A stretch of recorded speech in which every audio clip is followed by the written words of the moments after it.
I think one of the critiques of auditing in general for a very long time, and as our learners know, I've been teaching in the business school for 15 years, and auditing is great, and it, in theory, provides this objective third-party perspective that's meant to provide some level of transparency so shareholders or other officers and directors, they can understand what's going on in terms of like the financial health of a firm. Social auditing will then focus on, mostly the S elements of ESG, especially around labor. And again, one of the eternal criticisms of audits is that if you are an auditing firm, you are paid oftentimes by the very organization that you're auditing. Yeah. And if you don't provide a favorable audit, then the incentives are weird, where you're only going to be rehired probably if you kind of lean in a direction, or certainly if it's close, then you might lean in the direction of the firm and maybe not reveal certain things that are really, really important. There's been several of the big four auditing firms, especially there's been a case in China very recently where a firm did not properly expose elements from their audit, and as a result of that, there's a very, very large real estate firm that is now imploding, and it's caused big, big problems for not only that firm, but for the auditor as well in China. From a social audit perspective, especially because a lot of that isn't technically required, it's not legally required, and so therefore, like the audit, the incentives get skewed even more. So if we go back to the rubber gloves in Malaysia, just to kind of tie those two things together, the social audits showed hundreds of incidents that indicated the possibility of forced labor.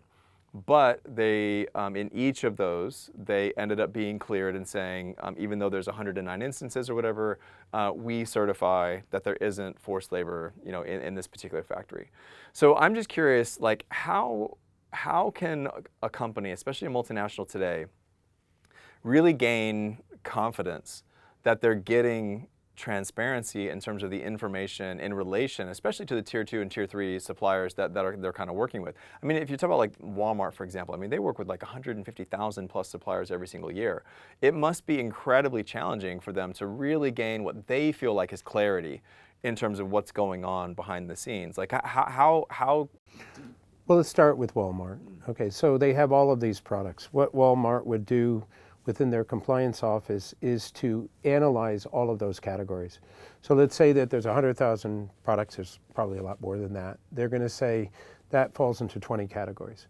Out of those 20 categories, which are the ones that would be perceived as being most potentially fraught with modern slavery? And part of it is the product itself, part of it is the location, part of it is how it's manufactured, part of it is the extent to which. So then what they're doing is they're honing it down and they're saying, okay, out of the 20 categories, we're going to focus on 4. And out of the 4, we're going to pick certain kind of what we would proxy type products that we're going to go deeper into it. Because these are the ones that, if there's going to be a problem, it's going to be a deeper problem. And then what they're going to do is they're going to set up some kind of a schedule. A certain percentage of them would have audits. A certain percentage of them would have spot checks without anyone knowing that it's going to happen, and so forth. And then based on that, they determine the extent to which they find negative things, and then they address it. Now, in the past, it was almost kind of like a wink-wink situation in some countries. Yeah, okay, do the audit, and if you don't find anything, that's okay. Wink, wink, so, they needed the piece of paper in the file. Right. But there is real material risk potential if you find yourself in the situation where you have modern slavery. So there is more of an emphasis on you guys need to really, as auditors, go in and make sure that we're not going to get into trouble. We want to know. We recognize that these indicators are there. We recognize that this is a sensitivity. We recognize if somebody finds this, it's going to hurt us. We don't want that liability. So that's something that I think is happening now more than what you had before. Now, for me, I agree that audits aren't overly effective for a lot of reasons. Part of it is you get, in some cases, paid by the day. So they'll go in and they'll look at all the files and all the certifications and all the other things. You end up doing a lot of things that have been done 100 times. For me, the ideal audit is if you go in and you identify the 4 factors that you think are most vulnerable and go deep into them. They become proxies for, if you find these are problematic, then maybe you should be looking at other things as well. But it's just one of these things where none of the audit companies really want to do a revision of this because, the companies are so used to an audit being a particular way. Yeah. And so I really think that there needs to be an evolution of change. And I'll just say one thing related to my public health experience. We used to visit hospitals and we would have, 400 different criteria of things that we would look at. It would take an entire day to go through those things. 60% of them were the same every time we went.